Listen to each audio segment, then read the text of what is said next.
할렐루야. 오늘 2020년 6월 28일, 6월의 마지막 주일 하나님의 말씀 같이 나누도록 하겠습니다. 하나님의 말씀은 마태복음 16장 13절부터 20절까지 말씀입니다. 마태복음 16장 13절부터 20절, 이 말씀 본문으로 해서 예수님의 질문과 우리의 대답이라는 제목으로 말씀을 나누고자 합니다. 사랑하는 여러분, 이 세상에 나를 아는 사람이 얼마나 될까요?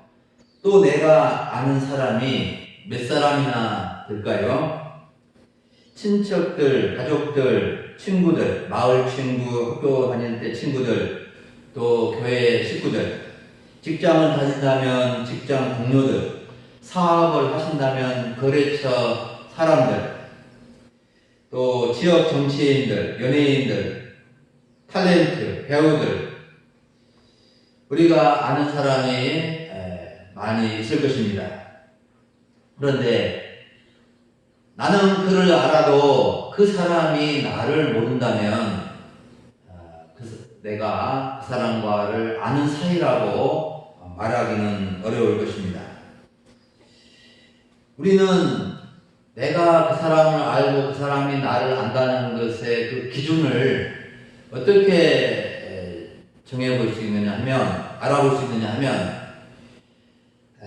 한 사람이 뭐 수백 명, 수천 명을 안다 하더라도 그 사람과의 어떤 관계에 있는가에 따라서 그 사람을 아는 그 관계의 기준이 달라지게 될 것입니다. 진짜 아는 사람이라고 하면 최소한 애경사, 부모님 상이나 자녀 결혼이나 또 자기가 죽었을 때 찾아오거나 추기를 하거나 부의를 할 수 있는 그런 사이라고 할 때 어느 정도 아는 사이라고 말할 수 있을 것입니다. 여러분, 우리가 참으로 누구를 안다는 것은 참 중요합니다. 격언에 보면 무엇을 알았는가 보다도 누구를 알고 있는가, 누구를 얼마만큼 알고 있는가에 따라서 인생에 중요한 영향을 받게 되는 것입니다. 그런데 우리가 아무리 오래 살고 같이 몸을 부대끼고 살아왔어도 너무나 이렇게 모르는 경우가 있습니다. 심지어는 부부 사이에도 정말 모르는 것이 있어서 어떤 때는 그것도 몰라 하고 속상해하고 마음을 아파하는 경우도 있습니다. 또 어떤 때는 정말 부모님은 자식을 잘 아는데 자식이 부모를 모르고 속을 썩힌다면 얼마나 마음이 아프고 어렵겠습니까? 그런데 우리는 참으로 우리를 알고 또 내가 정말로 알아야 될 분이 누구인가를 참 깨닫는 것이 중요합니다. 여러분, 하나님은 우리를 가장 잘 알고 계시고 또 우리 또한 하나님을 힘써 알아야 됩니다. 하나님은 우리를 아시는데 얼굴, 이름 정도만 아는 것이 아니라 우리의 모든 것, 출생과 안고 일어섬과 죽음까지도 다 아시는 분입니다. 다윗은 시편 139편 1절에서 3절까지 주께서 자신의 안고 일어섬을 아시고 멀리서도 나의 생각을 아시며 나의 모든 길과 눕는 것과 일어섬을 아시고 모든 행위를 익히 아신다고 고백을 했습니다.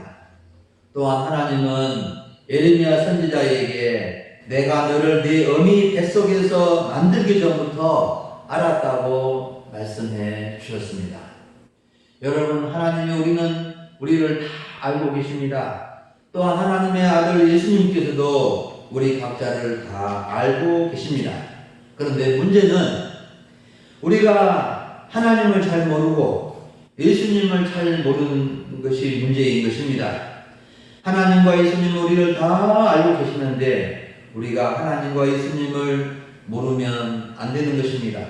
알아도 올바르게 알아야 되고 아는 만큼 좋은 관계성을 가지고 살아야만이 우리가 하나님 앞에서 복된 인생을 살아갈 수 있게 되는 것입니다. 그래서 예수님은 공생의 가운데서 많은 사람들에게 사랑을 베푸시고 은혜를 베푸시고 많은 말씀을 가르치시면서 정말로 사람들이 또 제자들이 자기를 올바로 알기를 간절히 원하셨습니다. 그래서 두 가지 질문을 하셨어요. 한 가지는 사람들이 인자를 누구라고 하느냐 하는 것이고, 다른 하나는 너희는 나를 누구라고 하느냐 하는 것이었습니다. 첫째 질문은 세상 사람들이 나를 누구로 알고 있느냐는 질문이고, 두 번째 질문은 나를 따르는 너희는 나를 누구라고 알고 있느냐 물으신 것입니다. 첫 번째 질문에 대한 제자들의 대답은 더러는 세례 요한, 더러는 엘리야, 더러는 에레미야 같은 분이라고 하고 또 선지자 중에 한 분으로 알고 있습니다. 당시 사람들은 예수님을 훌륭한 사람, 위대한 선지자 중에 한 분 정도로 이렇게 알고 있었습니다. 그러나 이러한 알은 예수님에 대한 정확한 알미 되지 못했습니다. 예수님은 뛰어난 성인이나 뛰어난 선지자 정도의 수준의 분이 아니라 그 이상의 것이었습니다. 하지만 제자들에게 직접 하신 질문에 대한 시몬 베드로의 대답은 예수님의 마음을 흡족하게 했고 바로 100점을 맞은 것입니다. 다 같이 16절 같이 한번 읽어보겠습니다. 시몬 베드로가 대답하여 이르되 주는 그리스도시요 살아계신 하나님의 아들이시니이다. 이와 같이 베드로가 대답을 하자 예수님은 기다렸다는 듯이 이 대답을 기다렸다는 듯이 시몬아 네가 복이 있도다. 너는 복이 있는 사람이라고 칭찬을 해 주셨습니다. 그리고 교만할까봐 이를 내게 알게 하니는 혈육이 아니요 내가 똑똑하고 잘나서 내 노력으로 안 것이 아니요 내가 공부를 해서 안 것이 아니요 하늘에 계신 하나님 아버지께서 알려준 것이라고 가르쳐 주고 있습니다. 여러분, 그렇다면 베드로의 대답이 어떤 내용이기에 예수님께서 이렇게 칭찬하시고 복이 있다고 하신 것일까요? 베드로의 대답에는 중요한 두 가지 내용이 담겨져 있습니다. 첫째는 예수님은 그리스도이시다는 것과 둘째는 예수님은 살아계신 하나님의 아들이시다는 것입니다. 이것은 예수님이 누구신가, 어떤 분이신가를 정확히 아는 신앙 고백입니다. 예수님은 이 세상 모든 사람들이 자신이 이와 같은 분이신 것을 알고 고백하기를 원하셨습니다.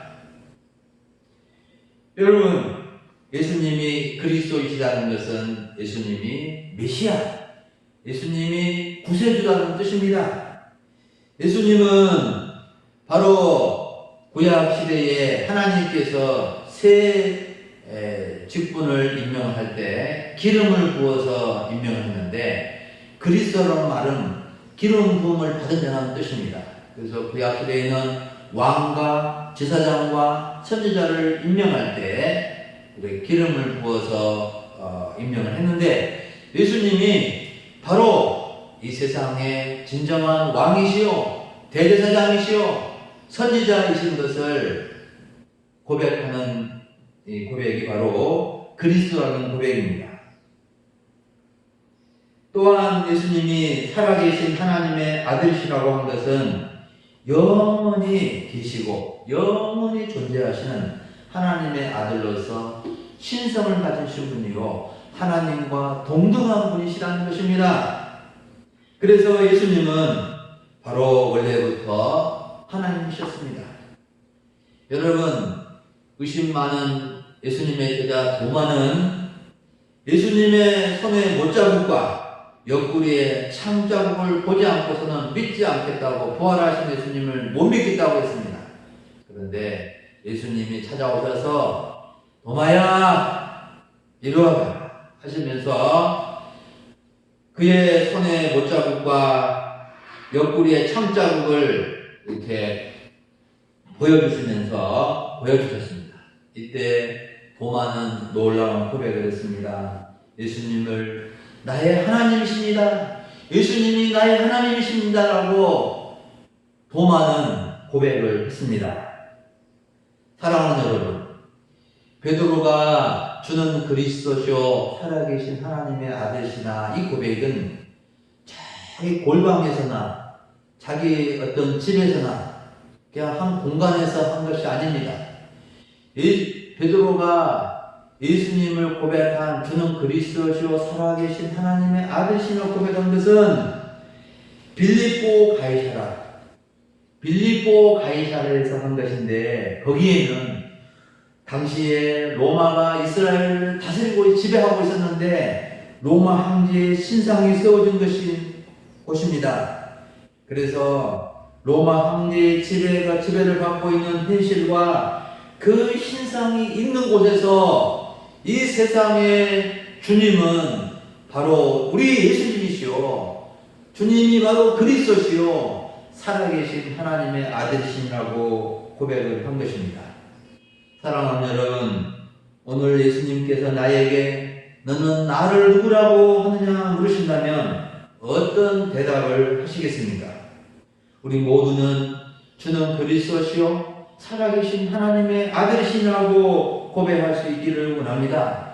예수님은 나의 구주시고 나의 하나님이십니다.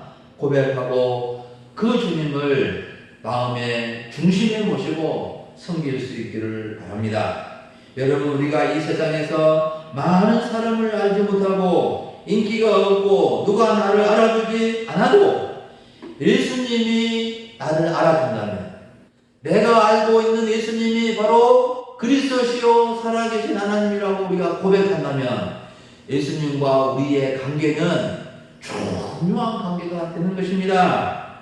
여러분, 이 세상에서 정말로 위대하고 위대하신 분이 나 같은 자를 깊이 알아본다면 얼마나 좋겠습니까? 만일 대통령이 나를 잘 알아주는 분이라고 본다면 얼마나 좋겠습니까? 여러분, 정말로 예수님을 올바로 알고 예수님이 나를 아시고 부르셔서 구원하셨다는 것을 알게 될 때 진짜 복이 있는 사람입니다. 우리 모든 성도님들은 이 복이 있는 사람이 될 수 있기를 바랍니다. 그러면 어떤 복이 있는 것입니까? 베드로나 우리 모두가 어떤 복이 있는지 여러 가지 생각해 볼 수 있지만 세 가지 측면에서 어떤 복인가를 생각해 보고자 합니다. 첫째는 예수님을 올바로 아는 복입니다. 예수님을 인격적으로 올바로 알고 그분과의 관계가 맺어지는 복입니다. 예수님을 올바로 아는 것이 얼마나 크고 중요한 복인지를 알아야 합니다. 그럴 때 정말로 은혜가 되고 감동이 밀려올 것입니다. 예수님은 나를 잘 알고 아시고 사랑하시며 함께 하시는 분이시라는 것입니다. 그러므로 우리는 예수님을 아는 이 은혜와 복을 마음에 깊이 새겨야 되겠습니다.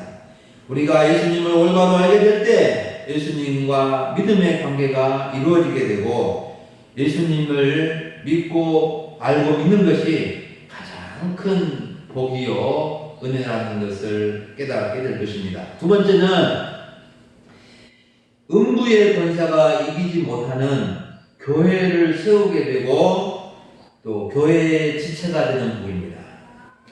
몸된 주님의 교회의 지체가 되는 복이 얼마나 큰 복인가. 우리는 이 교회가 얼마나 중요한지를 모릅니다. 이 세상에 어찌 보면 교회가 많이 있다고 보니 교회의 소중함을 모르는 경우가 있습니다.